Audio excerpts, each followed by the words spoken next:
अस्सलाम वालेकुम। मैं हूं आपका अली। आज मेरे साथ मौजूद हैं मेरे हमनवाला, मेरे दोस्त, मेरे पार्टनर जनाब आसिम अली रज़ा साहब। आसिम अली रज़ा साहब के साथ हम गुफ्तगू जो करेंगे वो नॉर्मल रूटीन से हट के होगी। हम नॉर्मल रूटीन में बड़ी प्रिसाइज और किसी न किसी टॉपिक के ऊपर गुफ्तगू करते हैं। आज से कुछ अर्सा पहले मैं एक कंस्ट्रक्शन प्रोजेक्ट करना चाहता था और उस कंस्ट्रक्शन प्रोजेक्ट के लिए मैंने बहुत सारी कंपनीज़ के साथ रब्ता किया। बहुत सारी कंपनीज़ के साथ जब रब्ता किया तो सब ने मुझे A category, B category, B plus category, A plus, A minus category, different categories के रेट दिए। लेकिन जब मैंने BOQ मांगा, बिल्ड आउट कोटेशंस मांगी कि यार आप लगाएंगे क्या, ए में क्या लगाएंगे, बी में क्या लगाएंगे, तो शायद 4-5 चीज़ों के बाद सब खामोश हो गए।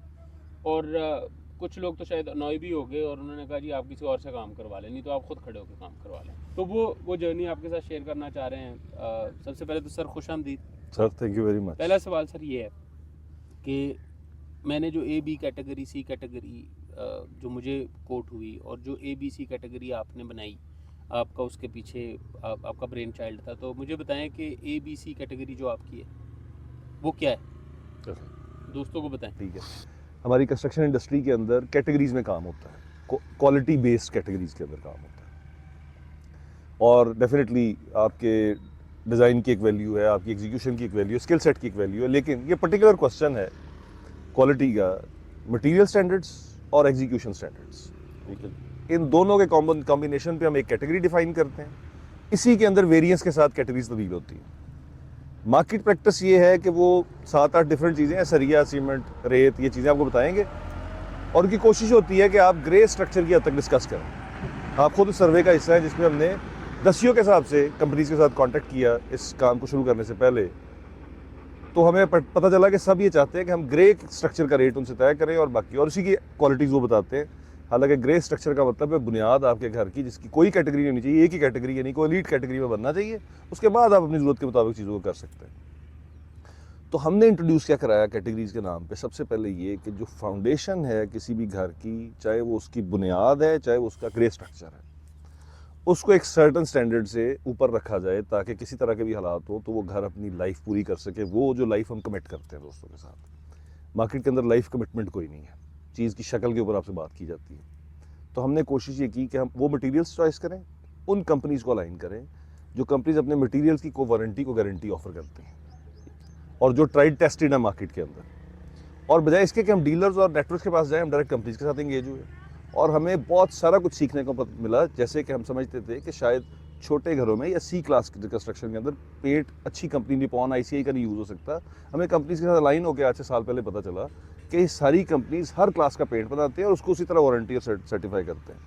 तो हमने बड़ी कंपनीज, क्रेडिबल कंपनीज के साथ वेंचर्स किए और हमने उनकी प्रोडक्ट्स को कोशिश किया कि हर स्टेज के ऊपर उन बड़ी क्रेडिबल कंपनीज की सर्टिफाइड प्रोडक्ट्स को हम यूटिलाइज करें। उसको हमने 5 हिस्सों में तकसीम किया इस कैटेगरी सिस्टम को।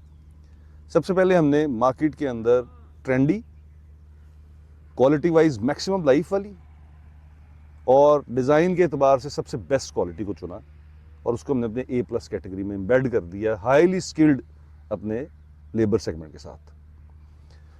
और उसके अंदर फिर चूंकि वो हंड्रेड्स ऑफ थिंग्स इन्वॉल्व है उसके अंदर, हमने उसको क्लाइंट की आसानी के लिए। अच्छा, वेरिएशन को ना हम डिस्कस करेंगे बिकॉज हमने तो बड़ी डिटेल के साथ डिस्कस किया है। वेरिएशंस को हम डिस्कस करेंगे। मैं चाहूँगा कि हम इसके ऊपर एक पूरी सीरीज़ बनाएं जिसमें हम ग्रे के बिल्कुल इब्तिदा से बुनियादों से। अब मैं जो प्रोजेक्ट कर रहा था उसकी बुनियादें आप ले गए 14 फुट नीचे। उसमें आपने 35 इंच से शुरू किया, फिर आप ऊपर 27 पे आए, फिर आप 29 पे गए। आपने मुझे समझाया कि यार ये पाँव इसके हम खड़े कर रहे हैं, ऑल दैट। वेरिएशन में हम डिस्कस करेंगे कि किस किस चीज़ में कितनी वेरिएशन है। मेरा क्वेश्चन ये है कि आपने कैटेगरीज तो बनाई, क्या कैटेगरीज को इंश्योर करने के लिए आपने एक स्टैंडर्ड फॉर्मेट भी बना लिया कि जनाब ये चीज़ें हम लगाएंगे, इस क्वालिटी की, इस ब्रांड की लगाएंगे। पब्लिक परसेप्शन ये है कि जनाब फॉर एग्जांपल अभी हम रिसेंटली एक दोस्त मेरे ही हैं, उनके साथ हम गुफ्तगू कर रहे थे तो उन्होंने कहा कि जी ब्रांड पे गुफ्तगू हो रही थी, जी पेंट जो है वो आपने जो है ना वो करना है, निपॉन का करना है, आपने जो केबल लगानी है वो GM की लगानी है या फास्ट की लगानी है, आपने पंखे रॉयल के लगाने हैं या GFC के लगाने हैं, आपने मास्टर की, फैसल की या पोटा की जो है वो सैनिटरी लगानी है। उसके ऊपर हम एक डिटेल सेशन करेंगे कि क्या। लेकिन मेरे लिए आज एक जो मेरे लिए नई बात है कि विद इन दीज कंपनीज भी वेरिएशन मौजूद है। Yes that's a surprise for me. एक चीज़ बताएं सर कि इज़ इट पॉसिबल कि हम इस वीडियो की डिस्क्रिप्शन के अंदर जो आपने स्टैंडर्ड्स बनाए हैं वो उसको हम जी बिल्कुल लग सकता है, आप वो लगा बिल्कुल लग दें सकता ताकि लोग उसको एक बार स्टडी करके देखें तो सही। It is the first ever channel जहाँ पे वो पब्लिश होंगे, लग ओके जाएगा, डजंट ओके। मैटर। दूसरा मुझे एक और चीज़ बताएं प्लीज़ कि क्या is it possible for any जो घर बनवा रहा है या जो घर बनवाना चाह रहा है कि आप उसको ईंट से, क्योंकि ईंट से ही शुरुआत होती है, सीमेंट और ईंट से शुरुआत होती है, वहाँ से लेके आखिरी जो स्क्रू लग रहा है उसकी आप गारंटी नहीं, गारंटी तो ज़ुबानी कलामी चीज़ होती है, वारंटी दें कि यार इतने साल की वारंटी है, अगर इस टाइम के ऊपर ये ख़राब हो जाएगा तो ये रिप्लेसमेंट वारंटी है, ये रिपेयर की वारंटी है, ये इस तरह का कोई सिस्टम, कोई चीज़ आपने डेवलप की? खान साहब, आपका जो पहला सवाल था उसका जवाब आप किस दूसरे सवाल में, जी हमने इसको डेवलप किया और मैं उससे कनेक्ट करूँगा जो मैं आपकी गुजारिश कर रहा था कि हमने अच्छी कंपनीज को लाइन किया, उनसे हमने प्रोडक्ट उठाया, उस प्रोडक्ट के ऊपर क्वालिटी सब चीज़ें जुड़ी हुई हैं सर्टिफिकेशन के साथ, और वो सर्टिफिकेशन जुड़ी हुई एक सर्टन काइंड ऑफ गारंटी और वारंटी के साथ, ठीक है जी। हम हर वो चीज़ जो अपनी कंस्ट्रक्शन में यूज़ करते हैं, एक तो हम क्लाइंट को एक एक चीज़ पहले डिफाइन कर देते हैं, ओके अब जब उसकी एग्जीक्यूशन होती है उसका एग्जीक्यूशन का पैटर्न भी डिफाइन कर देते हैं, क्लाइंट पूरा कोच होता है उसके दौरान, और लास्टली जब हम उसको क्लोज करते हैं तो एक एक चीज़ जो वहाँ इस्तेमाल हुई है जिसके लिए हम पहले से कमिट करते हैं कौन सी चीज़ें जिनको हम वारंटी करेंगे, हम उन सारी चीज़ों की warranties based on those particular companies warranties हम क्लाइंट को हम उनको अपनी वारंटी देते हैं। ओके। कल मैंने जीएम केबल लेट से इंस्टॉल की और कंपनी ने वारंटी किया for the life time, GM cable Pakistan में ना भी हो, वी आर बाउंड, लेकिन हम आपको ये बता रहे हैं पहले दिन ही, हम ट्रांसपेरेंसी रखते हैं कि ये वारंटी हमने जीएम केबल्स की बुनियाद पे उठाई है, नाउ वी आर बाउंड इस वारंटी की बुनियाद पे सर्व हम आपको करेंगे, वो जीएम केबल से बंदा आके सर्व करे, और क्योंकि आप रिकरिंग क्लाइंट हैं और वो इंडिविजुअल क्लाइंट है, तो Exactly. उसको रिस्पॉन्ड करे या ना करे आपको जरूर रिस्पॉन्ड करेगा, that is why you exactly okay. Nice nice. एक और चीज़ मुझे बताएं, क्वालिटीज़ की पायदारी के साथ कोई लेना देना है जो डिफरेंट कंपनीज की डिफरेंट वो है, या फिर एस्थेटिक्स के साथ और यूटिलिटी के साथ लेना देना? कसम, क्वालिटी चूंकि एक सब्जेक्टिव वर्ड है तो ये हर सेगमेंट के अंदर इन्वॉल्व है। Okay quality of design is quality, okay quality of material is a quality, quality of making is a quality, quality of installation is a quality. So when I talk about quality तो हमने हर segment में quality standards define किए हैं, जो even skill set के quality standard भी define किए हैं। इसीलिए किस लिए, आप जैसा एक क्लाइंट जब वो उन चीज़ों को देखता है तो उसके लिए बड़ा आसान है उनको वेरीफाई करना, उसके पास मल्टीपल सोर्सेज ऑनलाइन ऑफलाइन, ठीक है जी। मैं खुशी से वो सारे स्टैंडर्ड्स, क्वालिटी स्टैंडर्ड्स आपको इसलिए देता हूँ कि अगर आप पढ़े लिखे आदमी हैं या आप शौक रखते हैं अपनी चीज़ को अच्छा बनाना चाह रहे हैं, तो आपकी थोड़ी सी रिसर्च आपको बताएगी कि मार्केट में शायद मकान manager is the only player जो इतना डिटेल ब्रीफ कर रहा है और इतना खूबसूरती से आपको चीज़ें प्रेजेंट कर रहा है कि आप उतना ही जानते हैं जितना मकान मैनेजर आता है। डेफिनेटली एक्सपीरियंस उस तरह से नहीं है, लेकिन जानते हैं आप उतना ही जितना करने वाला जानता है। तो क्वालिटी हर जगह पर इंश्योर की जा रही है और हर जगह पर इन्वॉल्व होती है क्वालिटी। ओके। एक और चीज़ मुझे कंफर्म करें, एक बड़ा जेनेरिकली मेरे केस के अंदर भी मैंने आपसे ये सवाल पूछा था कि आप एक पर स्क्वायर फीट रेट जो है वो तय करते हैं। पर स्क्वायर फीट रेट तय करने के बाद जब आप मैप देखते हैं तो मैप के ऊपर फॉर एग्जांपल एक 10 मरले का घर है और उस पर लिखा हुआ है जी यहाँ पे 2600 या 3000 या ये एवरेज यही होता है 2500 से लेके तो चलो 3200-3300 तक कवर्ड एरिया, लेकिन वो मैप पे लिखा हुआ है। लेकिन जब आप उसके साथ रेट तय कर लेते हैं, कॉन्ट्रैक्ट साइन कर लेते हैं, तो उसके बाद पता चलता है कि जनाब इसके अंदर ये जो आपका पैशो एरिया था ये इसके अंदर शामिल नहीं था, गेट शामिल नहीं था, बाहर की बाउंड्री शामिल नहीं थी, वो तो ओपन में आ रही थी। तो क्या उसका आप एडिशनल चार्ज करते हैं या आप एक लमसम रेट देते हैं? उसके बारे में आप क्या क्लैरिटी क्लाइंट को किस तरह की क्लैरिटी देते हैं?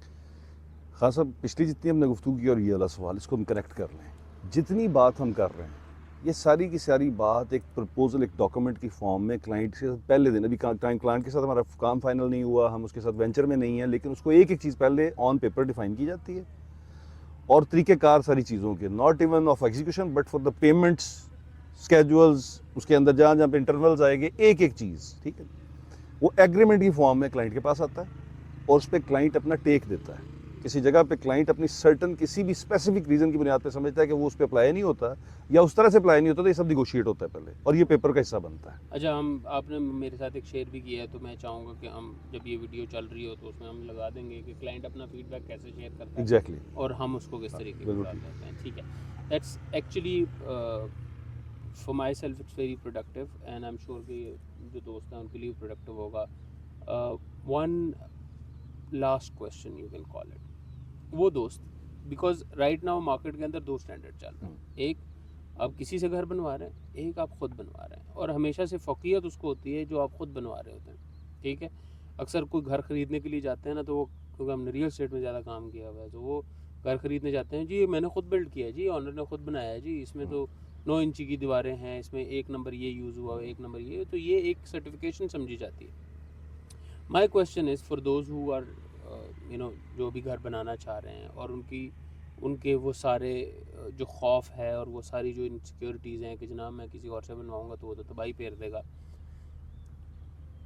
How in terms of expense, how can you deliver that certain quality in a lesser price than somebody who is building it at his own, जो खुद जाके procurement कर रहा है, खुद सारी चीज़ें ले रहा है?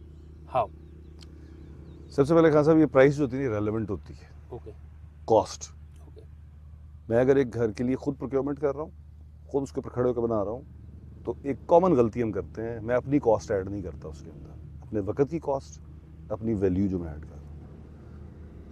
टेक्निकली वो भी सस्ता नहीं बनवा रहा होता, पहली बात, ठीक है। आप जानते हैं कि हमारी टीम्स के अंदर एक एक जगह पे डिप्लॉयमेंट है हर बंदे की, और उसकी कीमत है। तो ये कैसे मुमकिन है कि इतना कीमती बिजनेसमैन आदमी, जॉब करने वाला बंदा, एक पूरा जिम्मेदार आदमी डेडिकेटेड हो गया, 4-6 महीने तक एक साइट पे वो सुबह शाम वहाँ होता है, वो लोगों से सवाल पूछता है, क्लोजिंग करता है, पैसे मैनेज करता है, पैसे मार्केट में देता है, प्रोक्योरमेंट करता है, उसकी कोई कॉस्ट नहीं है। पहले तो ये मिसअंडरस्टैंडिंग हमेशा दूर होनी चाहिए कि आपके हर अमल की एक कॉस्ट है, नंबर 1। नंबर 2, प्राइस इसलिए मैं खासा रेलेवेंट कहता हूँ, प्राइस किसी चीज़ का कंसिडरेशन है। जो आप करवा रहे हैं, क्या उसकी वैल्यू उतनी प्राइस की है, तो आप ठीक पैसे दे रहे हैं। महंगा सस्ता नहीं होता। हाँ, चीप क्या है, हम चीप कैसे समझते हैं, जिसमें हम सब एग्री हैं। चीप वो है जो अपने दिए हुए पैसे के बदले जो कंसिडरेशन है उस वैल्यू का ना, वो चीप है। 1 करोड़ रुपए का अगर एक नल लगा रहे हैं आप किसी जगह पे और वो जस्टिफाई कर रहा है तो ठीक है। 10 करोड़ का कमोड लगा रहे हैं और वो जस्टिफाई करता है तो ठीक है, वो महंगा नहीं है। हाँ, वो महंगा तब है कि उसकी वैल्यू कम है उस पैसे से जो पैसा पे हमने किया, तो फिर महंगा। सो पहली बात। हाँ, अगर मार्केट टर्मिनोलॉजी की बात करें, जो आपने सवाल किया, और बड़ा रेलेवेंट है। हर बंदा चाहता है कि यार मैं शायद खुद बनाऊंगा तो मैं ज़्यादा पैसे मुनासिब तरीके से बचा लूँगा उसमें से। प्रिंसिपली मैं इससे डिसएग्री करता हूँ, ये अप्रोच गलत है।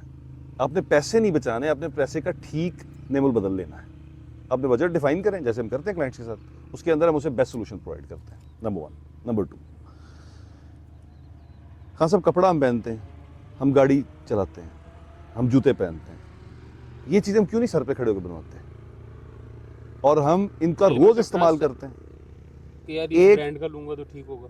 आप सर पे भी खड़े जब नहीं बनवा सकते, जब तक आपके पास सर्टेन स्किल सेट नहीं है। एग्जैक्टली। क्यों ऐसा एक बंदा समझता है जो बेसिकली एक जॉबियन है, एक बिजनेसमैन है, जिसकी फील्ड ही नहीं कि मैं सर पे खड़ा होऊंगा तो मैं ठीक बनूं। एक्चुअल में सर पे खड़ा होकर वो काउंटिंग ठीक रख सकता है, बस। जिसके लिए वो घर से एक बच्चे को 10-20 हज़ार रुपया दे दे, वो काउंटिंग बेहतर रखेगा। अपनी ये भी तो इंश्योर करता है ना कि यार जो मैं चीज़ ले रहा हूँ एक्चुअली में वही लग रही है। अब आप ये भी तो देखें ना कि काउंटरफिट्स कितने हैं। आप केबल में चले जाएं, काउंटरफिट्स हैं। आप सैनिटरी में चले जाएं, काउंटरफिट्स हैं। मैं भी अर्ज कर दूं। टाइल और फिक्सचर में चले जाएं, काउंटरफिट्स हैं। Valid question. आप शीशे में चले जाएं, काउंटरफिट्स हैं। आप किसी भी चीज़ में चले जाएं, काउंटरफिट्स ही इतने। Valid question. अभी आपके सामने एक और मिसाल रख देता हूँ। आप जानते हैं इस बात को, लेकिन सबके समझने के लिए, क्या लेंटर में सरिया ज़्यादा डाल दें, अच्छी कंपनी ला के ज़्यादा डाल दें रिक्वायरमेंट से, तो ये अच्छा है लेंटर के लिए? Not necessary. कंक्रीट को खा जाएगा, खत्म हो जाएगा वो कंक्रीट, ठीक है। सो ये बुरा है उसके लिए। जितनी जरूरत है उतना डालेंगे तो फायदा है। यस। क्या बुनियाद ज्यादा गहरी खोदने से बुनियाद मजबूत होती है? नहीं। क्या बुनियाद ज्यादा चौड़ी करने से मजबूत होती है? नहीं। सॉइल टेस्ट बताएगा। इसका मतलब ये कि हर चीज की टेक्निकली को रीजन है। ओके, सो मैं एक लाइन क्लोज कर दूं यहाँ पे, आपका पॉइंट बड़ा इंपॉर्टेंट है। सर पे खड़े बनवाना, नहीं बनवाना, ये सब बातें तब रेलेवेंट है अगर उसे वो काम आता है। अगर उसके पास वो नहीं आता तो फिर इसलिए हमसे करवाना उसको चाहिए, हम जैसे किसी भी प्लेयर से कराना चाहिए जो उसकी चीज को पेपर पे इंश्योर करे और सर्टिफाई करे जो वो कर रहा है। वो किसी जगह से वेरीफाई कर सकता है, किसी अथॉरिटी को बुलाए, इंस्पेक्शन कराए, वेरीफाई कर ले कि क्या वो काम ठीक हो रहा है।